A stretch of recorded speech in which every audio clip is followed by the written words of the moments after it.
thought that I would try something a little bit different. I've been doing the stream questions for a while, and I really enjoyed those. I think that they help you guys get to know me and me get to know the community a little bit better. So those are always lots and lots of fun. I'm supposed to know everything. I mean, moms do know everything. It's true.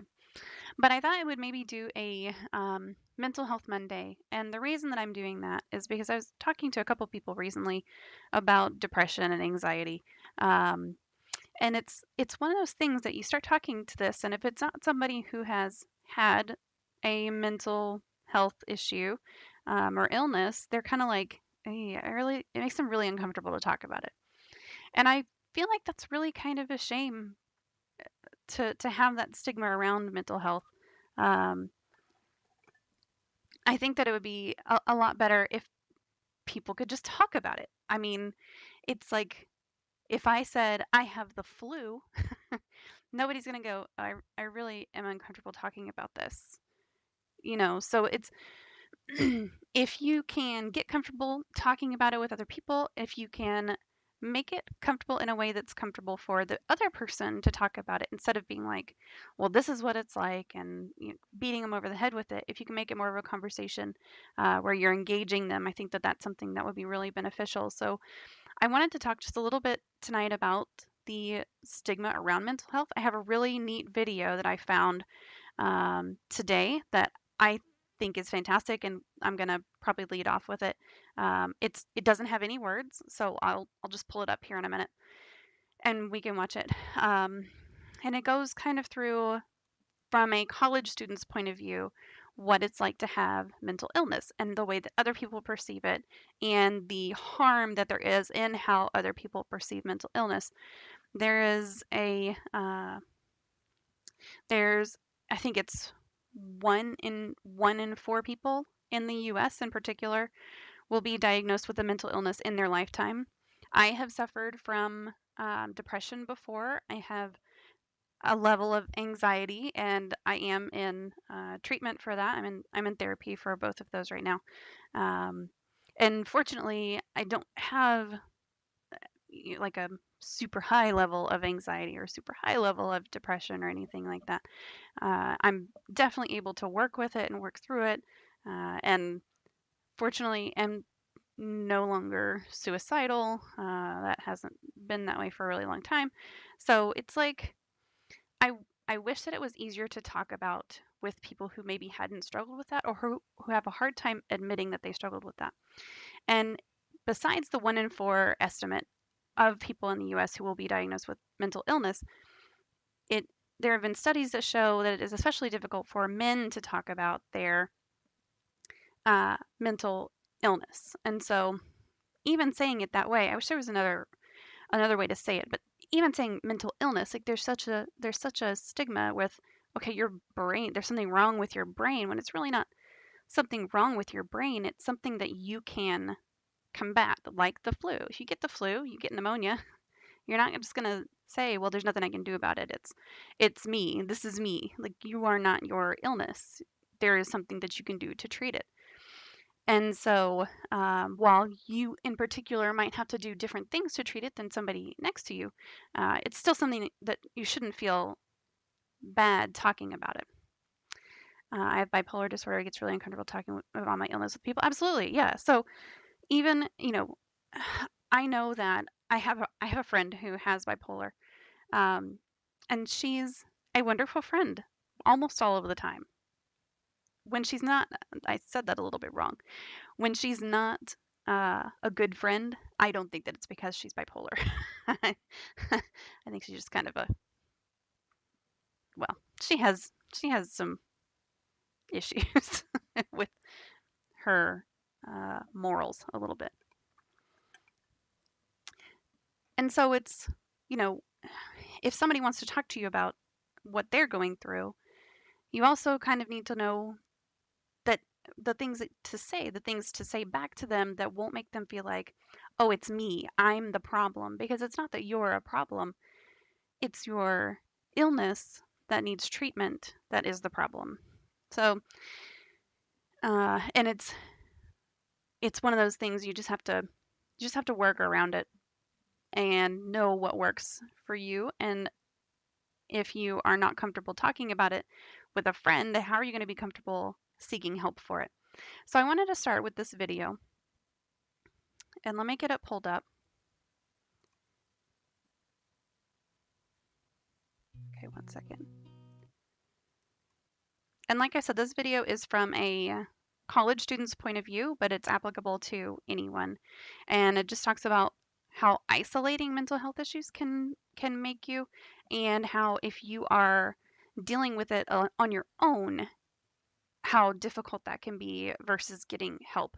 And especially if you haven't talked about it, if you haven't gotten comfortable talking about it, how difficult it can be to even explain to a friend what's going on. I'm one of those people that your my I like to research things. I if I'm facing a problem, I look up everything that I can, from scientific studies to crap on Huffington Post. It doesn't matter. I'm going to research it. And so at least that helps me be able to vocalize what I'm going through a little bit and find people that relate to that a little bit. And so if you're not a person who likes to research stuff, how the hell do you know how to explain any of it? Because no one talks about it.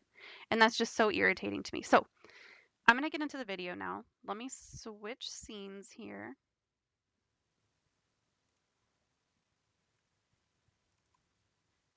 Oh, let me move. I got to move one thing over to the other screen. Sorry. Here we go.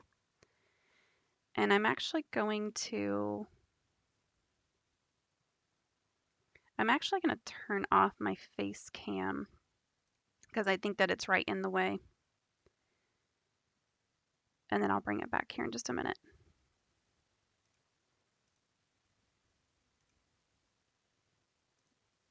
There we go.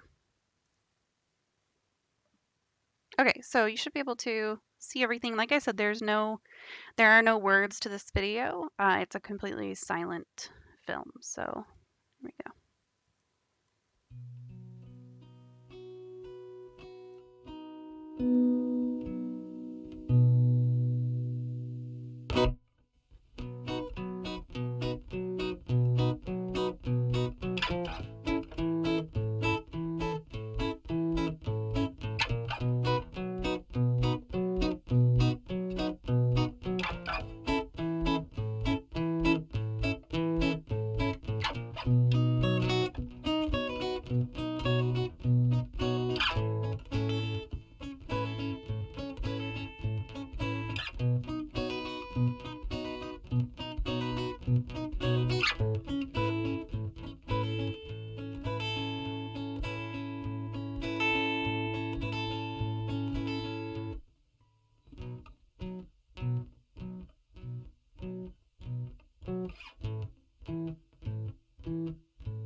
Okay, let me get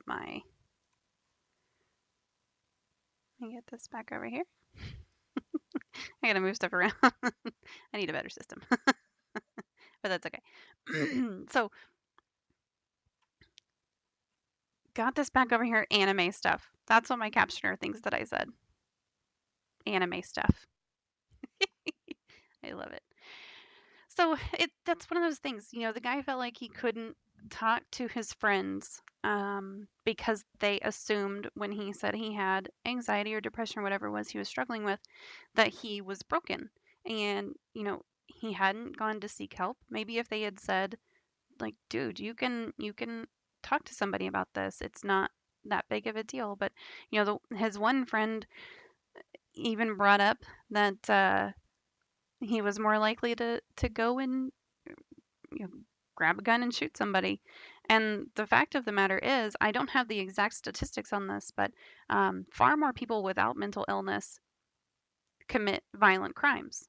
And as a matter of fact, a lot of people with mental illness are more likely to be the victim of a violent crime because of their mental illness. So I will find some stats on that and share them with you guys if you're interested. But I do know that that's the truth. And the other part of that this is my little devil's advocate thing going here, but the other part of that is, how do we know? Because there is such a stigma against seeking that help and against talking about it, that maybe they do. Maybe people who do commit violent acts have a higher tendency to have uh, mental illness, but we don't know that. And so, as far as we can tell from the information that is out there, the factual information that is out there. Mental illness does not predestine you to commit any sort of violent act. And like I said, but just to reiterate, it actually can make you more likely to be the victim of abuse. So it's one of those things.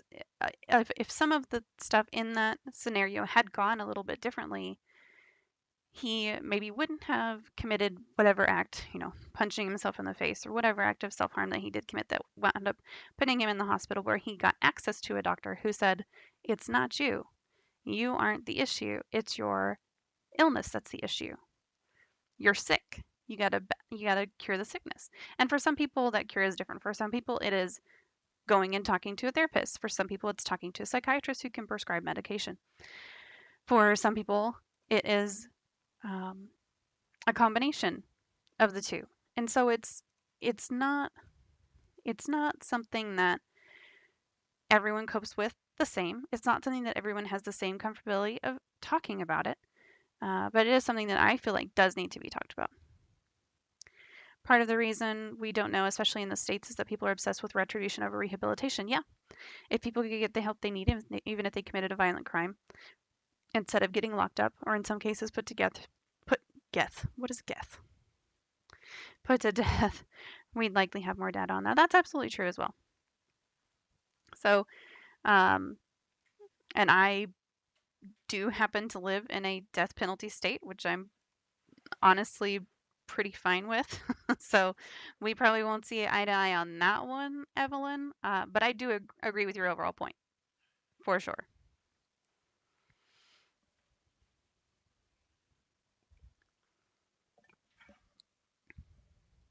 But if a lot of the things in that scenario, if they had gone a little bit differently, that whole video would have been completely different. Maybe he could talk to the professor about that. Say, "Hey, I had trouble focusing in your class because of this illness that I'm battling." If he missed it because he had pneumonia or the flu, that professor probably would be,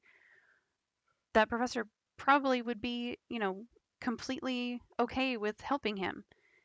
And I would hope that if he went and said, "Hey, it's not the flu, it's depression, it's anxiety," that that professor would still be understanding, but there is such that stigma about talking about it that it's really hard to get to that point. So, best not to delve too far into that. Yeah. Yes. No, that is a very polarizing issue. That it is. It is a very for or against, which is fine. Not everyone is going to see eye to eye on everything. Not everyone's going to agree with my view. Not everyone's going to agree with anybody's view. So I'm fine with not talking about that. uh, and beyond the professor, maybe if he talked to his roommate and his roommate hadn't said what, because you could see he kind of had that look on his face like, "You're crazy," and just saying "you're crazy," like, that makes it less about something that's treatable and more about you as a person. And it's not you as a person almost ever. And there are, the one character in that video talked about, well, not talked. I say talked, but you know what I mean. They showed the picture of the guy in a straitjacket. And sure, there are some mental illnesses. You have a psychotic break or something, and yes, you need hospitalization for that. But, you know, most mental health issues are not that. So it's definitely something that I feel like is an uncomfortable topic for a lot of people. And I'm just trying to open it up a little bit to see if everyone here agrees with that, or if it's something that you feel comfortable talking with your friends, family, boss, coworkers, whatever. What has made you comfortable enough to do that, and how do you get past that stigma? Or if you think that there is a stigma and it's not something that was covered in the video or something that I've talked about, what do you struggle with? What is something that you are not comfortable with that you wish that you were more comfortable with? Hey, Rocker, how are you doing? We are talking about uh, mental health illness and stigmas. and why we shouldn't have them, basically. You missed the video. I'm doing well eating finger foods. Ooh, finger foods. Are you ready to celebrate the new year?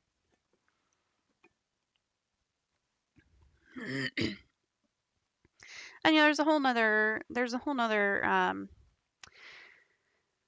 level to that of not only are you not comfortable talking about it, but when you say something like, well, I really don't want to go to this social function or family function or whatever because of my anxiety or depression, that makes it really difficult to bring up and say to family or friends and have them understand.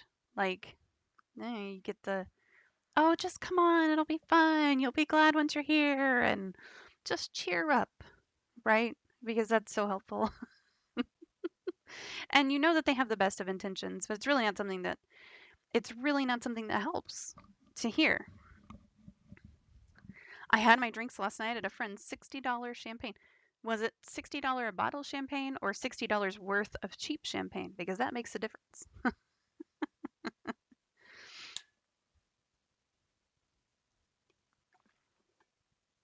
One bottle, $60. There you go. Well, that's good. Uh, but yeah, it's if you if you can get past your friends or family or coworkers or whatever saying things like you should just get over it, um, and try to really have a conversation with them, it becomes a lot better.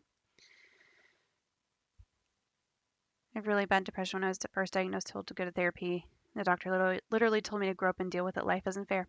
Oh, well, sounds like you should get a different therapist. Because that is not something that I feel like a caring and authentic doctor or therapist would say. Um, I know mine wouldn't for sure. Hey, Ave. Yeah, that person should not be a therapist with that attitude. 100%. I agree with that. Absolutely. That's but those are the kinds of things that some people will say to you. Like you say, "Well, look, I'm really depressed about this." And to them, it's a simple fix. You just get over it.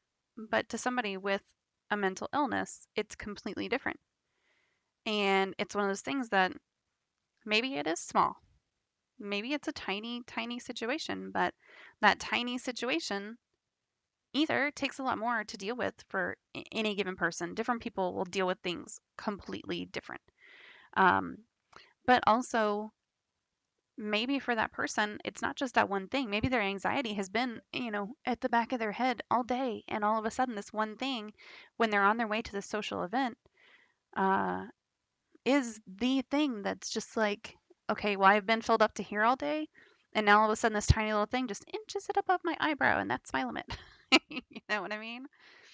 So you never know what somebody's gone through. Wonder how the doctor got their degree. Absolutely. Like, that doesn't sound right.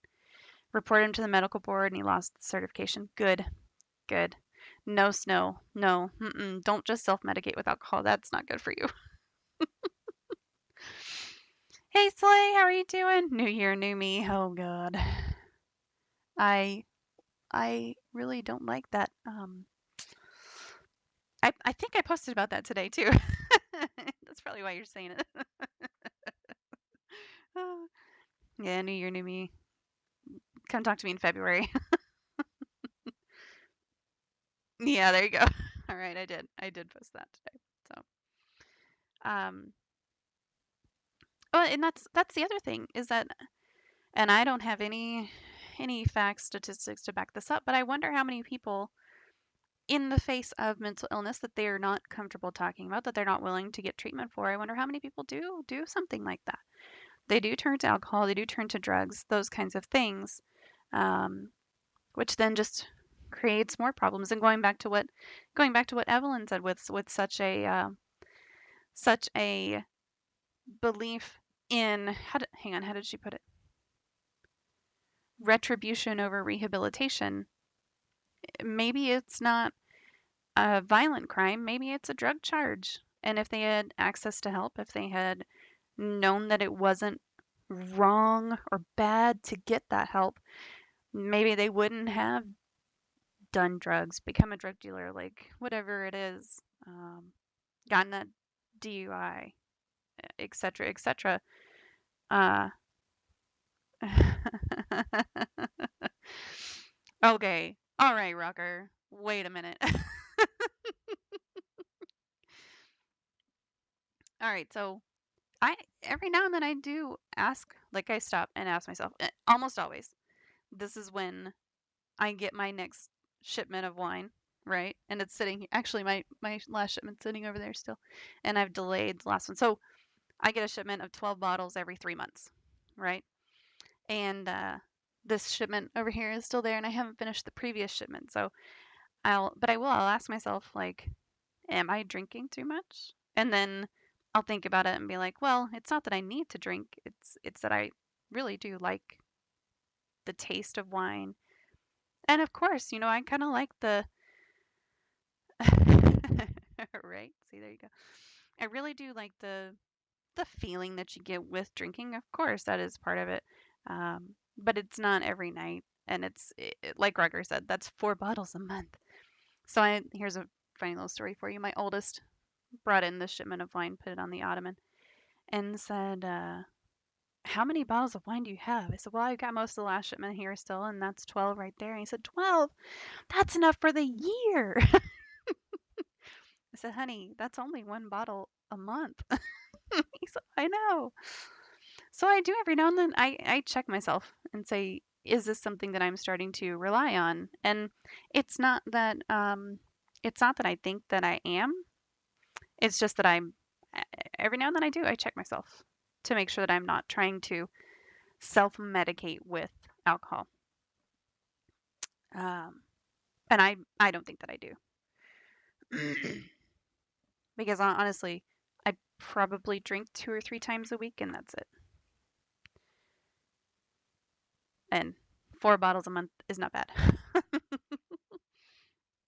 I do have more than that though, because I don't always drink wine. So there's that. Yeah, I do. Javi, I do think that's it's probably a pretty high number of people who turn to something other than either therapy or legitimate prescribed medication. Um, and then maybe go to jail on a charge that follows them for the rest of their lives instead of being able to get that treatment and get well, and at least get to a maintenance level that they can be comfortable with. Because for getting well for one person might be never having to deal with depression again. Getting well for another person might be, okay, I'm still dealing with depression, but it's this tiny little thing and it's okay because it's so much better than it was before. It's not crushing me. You know what I mean? So I feel like if there was some sort of mental illness and they were trying to self-medicate, that really ideally would be understood, would be treated, would be, what do they call it? Like you go on probation and the record goes away. I don't remember what that's called. Whatever that's called, though, you know what I mean. Shipment, yeah. My friend has 26 bottles right now in his basement. Yeah. On top of that, he has a bottle of unopened whiskey or bourbon and one of those fancy decanters to put it in. I mean, if they're unopened,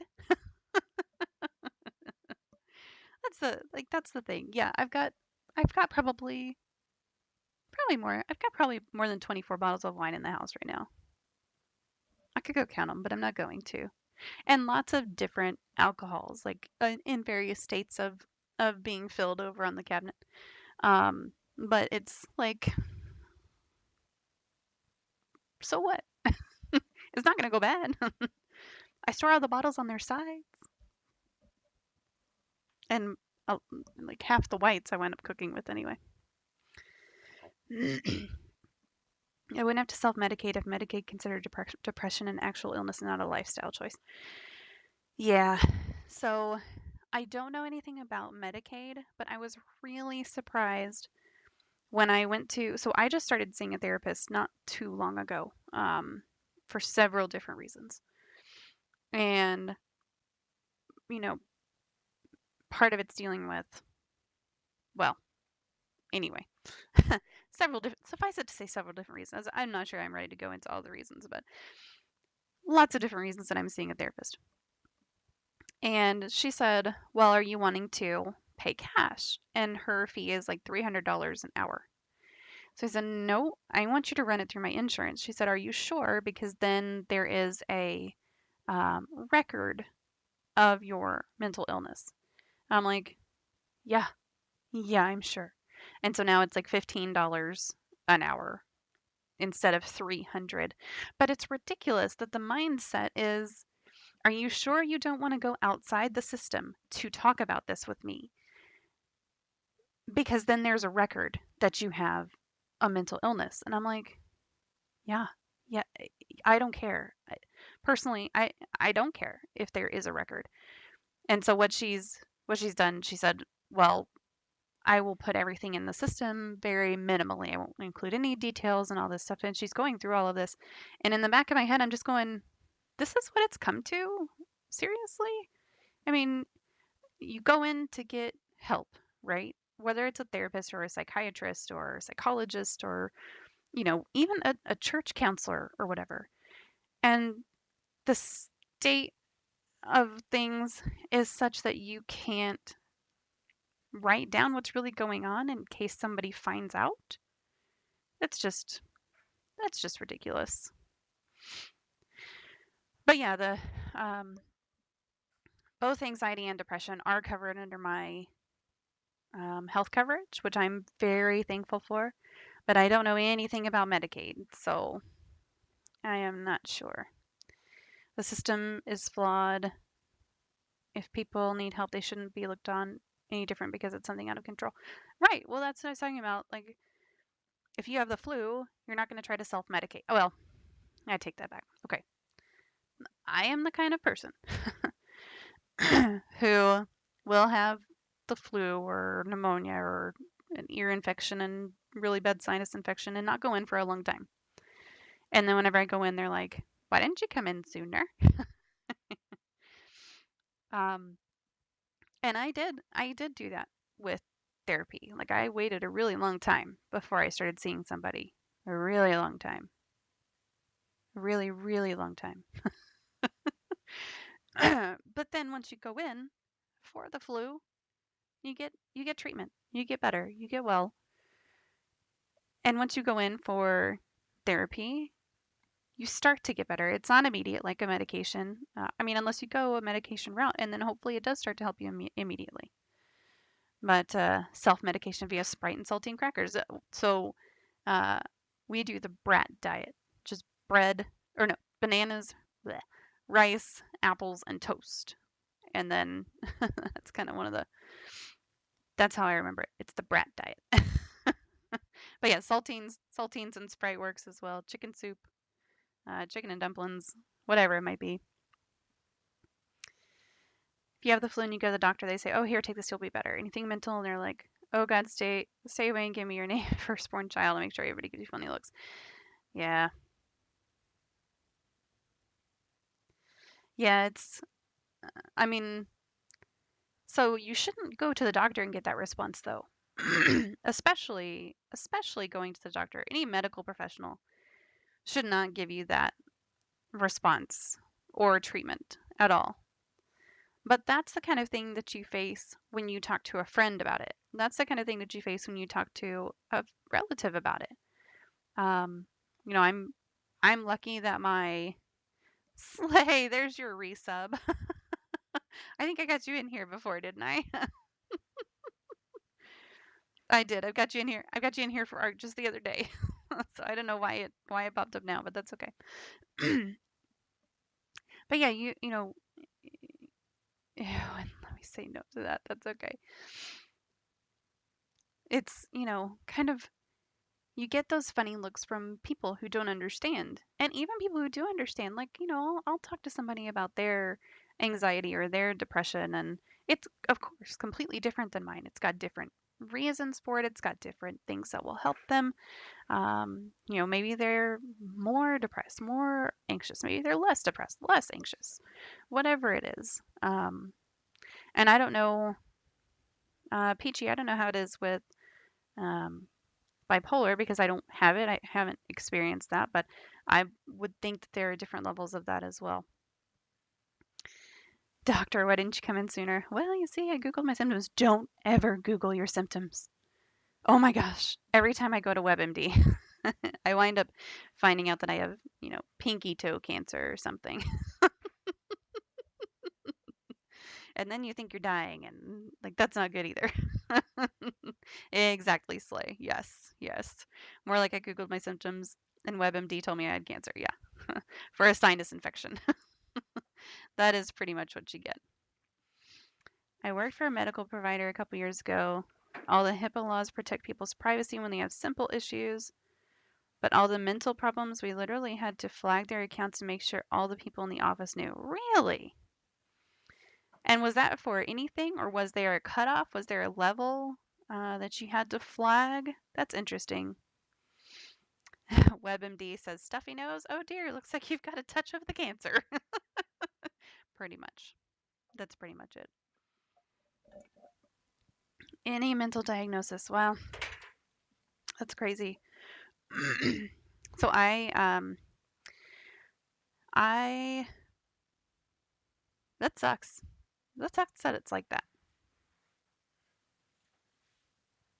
It shouldn't be. I would be interested to know, Snow, what state you live in that those rules are there.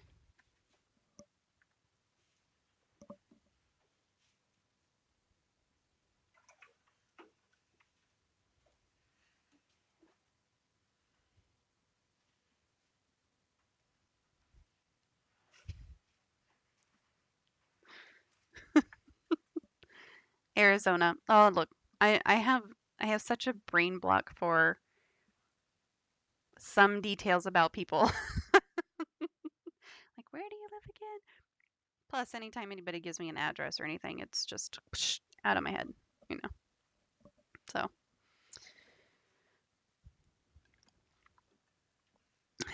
Arizona. I wonder why it's so different in Arizona. I mean, Arizona uh maybe is just a little bit different generally. We do have a big clan to keep track of. Thank you. See? Nope, nope, nope, nope, nope, nope, nope. Mm-mm, mm-mm. Like every time I go, all right, so this is terrible. But every time I go to a family reunion and I take my husband, I'm like, "Oh, hi, this is my husband Lewis." And I purposely don't tell them, like, introduce them, their name. "Oh, look, this is Aunt Doris." So then he'll say, "Oh, how rude of her." I'm sorry, I didn't get your name. Ah, so I'm that level. I blame it on my dad. He has the same kind of block for names and stuff. So it's genetics. Oh yes, definitely Snow. Definitely we care about you for sure. Oh, how about you said something? I think I missed. I should have started seeing someone like 20 years ago. We're gonna try and see if the place my sister goes to will take me. Yeah, I mean it's one of those things. I did not go see someone because of a stigma necessarily. Um, I didn't go see someone because I didn't feel like I should prioritize myself, which, by the way, can be part of depression and anxiety. Like you feel like you have to take care of everybody else first because you're worth less, not worthless, but worth less than someone else. And so for me, as a mom, a lot of the time you devalue yourself a little bit. It's not that you devalue yourself. You prioritize your kids and family over your own self. And so it was it was hard for me to decide that I needed to take the time to do that. And hard for me to say I'm ready to face these problems, quite honestly, because going into therapy or anything like that, you're definitely going to have to talk about shit that you don't want to talk about as part of your treatment. So, of course, no. Of course. Absolutely. But yeah, I really feel like if the stigma about even talking about mental health problems wasn't there, if the stigma about seeking that care wasn't there, that everything would be a lot better. A lot better place. I think there's a statistic out there that's um, it's something like less than 25% or 30% of people with um, psychological and psychiatric disorders seek treatment, which is insane. Like that means that there's 75% of people who need that help and just aren't looking for it. And part of that is because of the stigma. See you, rocker. No worries. This is kind of a heavy topic for New Year's Eve, isn't it? So there's a couple of different. There's a couple of different stigmas. There's the stigma, the public stigma, and there's the self stigma. And both of those have stereotypes. Both of those have prejudices. Both of those have discriminations. And so a lot of the public stereotypes revolve around people with mental illness being dangerous, which I talked about a little bit earlier. And then the prejudice is, people with that mental illness are dangerous. Oh, yeah, better to discuss than not, for sure. And because they're dangerous, then I should be afraid of them. And so then, of course, you don't want to be near them. You don't want them at your job. And that's where that discrimination comes in. And so then someone with a mental health issue would try to avoid the label because of that and to escape that public stigma so that they weren't seen as dangerous necessarily. And then there's the stigma inside yourself, which is less related to dangerous and more related to your self worth and being, the stereotype is that people with mental illness are incompetent. And that leads to the prejudice that, well, if I have a mental illness, then I must be incompetent, even when you know in your heart of hearts that you're really not. And that can lead into just kind of a downward spiral of, well, why should I even try? If I'm incompetent, why even go do anything? And why go get the treatment? If I'm just incompetent, I'm just incompetent. But then if you can get past those and seek that treatment and get that participation in that treatment, then you can end that cycle a little bit. I have to spend some time with my partners. See ya, Evelyn. Bye. Thank you so much for stopping by. Happy New Year. I love that you're doing this. Oh, good. I'm glad you like it. I was a little nervous about it, quite honestly, but I have a lot of stuff that I want to talk about, so I figured I'd start off with New Year's Eve, and at least do something on Mondays. I think is when I'm gonna do most of this stuff. So, but Happy New Year! Enjoy your time with your partners. Tell them I said hello. I am here and unmuted. Hey, Fee, how are you doing?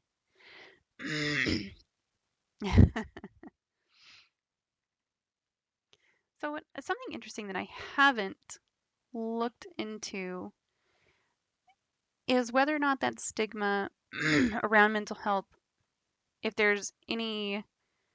um, if there's anything related to diversity and that stigma.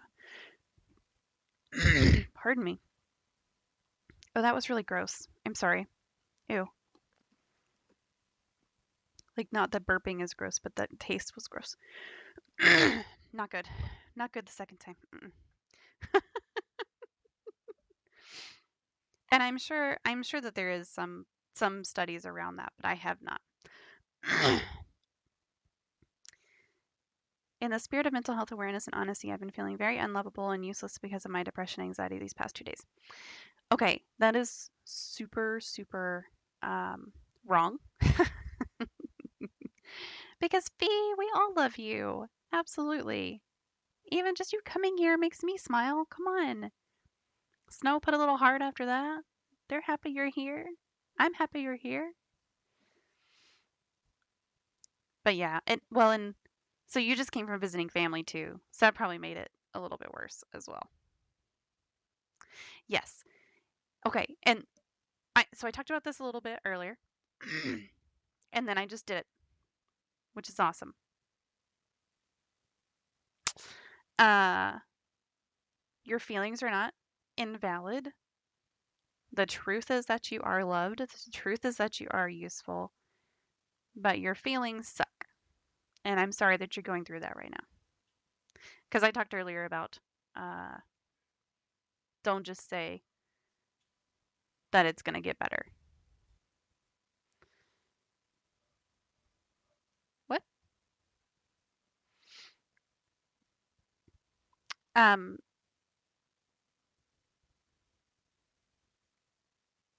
I don't remember what I was saying. It's gone. Just poof, out of my head. That's okay. Appreciate your kind words and friendship and appreciation. I love you and think you're wonderful too. Thank you. Yeah, so I know that being told to just get over something is not helpful. And if you want to share with anyone, including myself, the kinds of words that help you whenever you're in this kind of state, so that you can have some people on your side who then know what kinds of things you will respond to when you're in the state. And it's hard to come up with those whenever you are in a depressed and anxious state. So maybe don't try to come up with them right now because right now you could be thinking, well, nothing, there's nothing. But then once you go and talk to a therapist or psychiatrist or whatever, um, and get through this portion of that state, you know, maybe write down some things, share some things with somebody that help you. And that way you have, you know, the people around you who are able to try to lift you up a little bit easier than just saying, well, it's all right, just cheer up. But yeah. So I mean, Snow, it's really bothering me that you're having such trouble finding a good therapist who is able and willing to help you. And I really don't agree that admitting that you have an illness or a problem that you need help facing and going and getting treatment for it should have any kind of ramifications whatsoever. But eh, that's just me, I guess. So that's kind of my 2 cents. I think that's all I really wanted to talk about in this little bit. I hope I hope everyone found this helpful, found this useful. I do plan to do some sort of mental health topic every Monday. I think that's what I'm going to start doing, is doing that on Mondays and just have it be kind of an ongoing thing. So talking about things like um, anxiety in particular, or depression, or I could do some research on bipolar and talk about that versus psychosis and whatever else you guys really want to hear about. Just let me know, and I like to do research and stuff. So there we go. Eventually, maybe I'll talk about uh, my own reasons for getting help one day. I love the concept of asking people what helps them. I still appreciate when people say nice things, what they want to know about me personally and want to remember those things. That's the best part. Yeah. Yeah. Yeah. It's it's um it's something that I don't think a lot of people do. And again, it goes right back to just the general stigma around mental health and the fact that it's hard to talk about it with people who you don't know are going to get it, right? That's the difficult thing to do. Um, but if you have somebody who is going to get it, like I'm lucky that I know if I talk to my mom about it, if I talk to my sister about it, it's not that they've faced the same issues that I have, but they're not gonna outwardly judge me for it. Um, and if I were to tell them, look, if I tell you that I'm having a down day, these are the things that usually help me whenever I am having one. And could I come up with those things when I am having a down day? Nope. Could I come up with those things when you got that little voice in the back of your head and you're up to above your eyebrows with something? Absolutely not. But the next time that you're not having one of those days, you know, when you are in a good place and you can have productive thoughts instead of kind of the destructive thoughts, uh, then it's if you can come up with that list and remember to come up with that list, I think that's a really powerful thing. People hardly ever ask, especially when you're in a good place and can think about positive things, because they're not even thinking about that when they see you being happy. Right. And that's one of the hardest things about mental illness is that it's always there. It just doesn't always manifest in your day. And so it's hard for other people, myself included, and even having faced some of that, it's hard for me to look at somebody else and say, okay, well, I know that you have really bad anxiety, but today you're happy, smiling, you don't seem to have any problems making decisions. You talked about getting a good night's sleep, you're eating healthy, you're exercising, you're doing all the right things. So everything must be good, right? But it's not because there's still the chance that they're going to have a bad day tomorrow.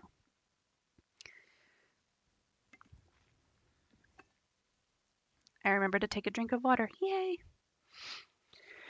And it's one of those things that also, as someone who who isn't suffering from it in that moment, I don't want to ask somebody else and bring it up and risk causing them to think about it. But if you can phrase it in a positive way, then that's a lot better. Some people don't really show it when they're having a bad day either. That is true. I'm one of those. I've had a full-on anxiety attack right in front of someone. They had no idea. Yeah. Yeah. And I think of myself as a very positive person, very optimistic person. Less so these days, unfortunately. Um, but I try to find the good things, even in the bad things, and I almost always assume positive intent of other people. And that's to say, like if you know, royally screw me over several times, then no, I'm gonna stop assuming that positive intent from you in particular. Uh, but if you are a new person that I haven't met, I'm not gonna automatically assume you're out to get me. I'm not gonna automatically assume you're trying to do anything bad at all. I will assume that whatever words come out of your mouth, you are intending to be positive. I will assume that whatever actions you do, you were at least at the minimum, we're not trying to cause anyone harm. So I guess that's another way to put it, kind of assuming that no one is trying to cause harm to me. Um, and so even when I'm trying to find those positive things, sometimes it's difficult to do, but I still manage to verbalize some of them outwardly, whether I believe them inside or not. Um, that's so, and that makes it hard for other people to understand. Like, yeah, I am having a pretty down day because I'm still on the outside going, "Eh, yeah, that's this is a crap situation, but we're gonna make the best of it, and this is how we're gonna do that, and here's the good things that could come out of this." So I totally get that. I have not had a full-on anxiety attack in front of anyone. That would suck. But yeah, I think if I had a full on anxiety attack in front of somebody, they would know.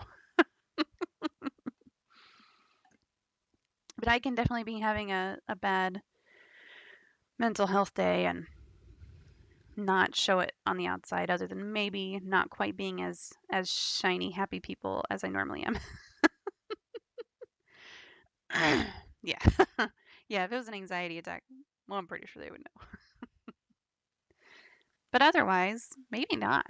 I mean, maybe they wouldn't. Because I do have a tendency to put on that front and say, all right, well, I'm finding that positive in everything and I'm just going to keep doing it. So there's that. You going to bed?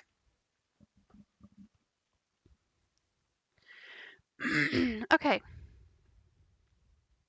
Any final thoughts on that topic or anything else y'all want to talk about related to this topic right this moment? If not, maybe I can switch over to play a game. Oh, I have to restart BattleNet apparently.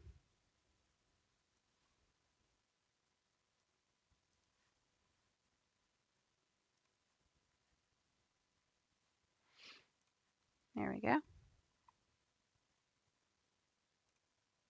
Final thoughts. Thank you for doing the Mental Health Mondays. Absolutely. I'm not quite sure what the format for those would be, or will be. Like, I mean, I could find something to just talk about for, an hour every Monday. I'm clearly capable of talking for forever. But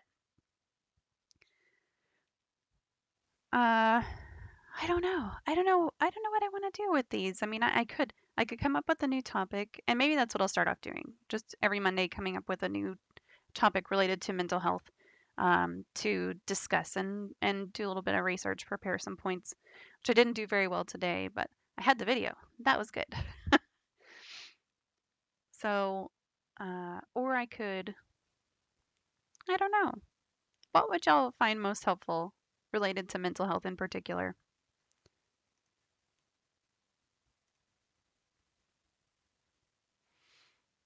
I mean, I could start off with, you know, asking for everyone's how everybody's week has gone, or how has kind of a mental health check-in sort of thing, and then go into maybe that's what I could do. So I could do like a mental health check-in. How's your week been? Kind of thing in the first hour, and prepare a topic to talk about between anything. Maybe I'll do it that way. We'll see. If anybody has any ideas, please let me know because I'm totally open to whatever it is. I've been downloading Destiny 2 for over 3 hours, not even halfway done. Oh, bummer. Okay. Oh, excuse me. These are horrible, horrible, horrible, horrible burps today.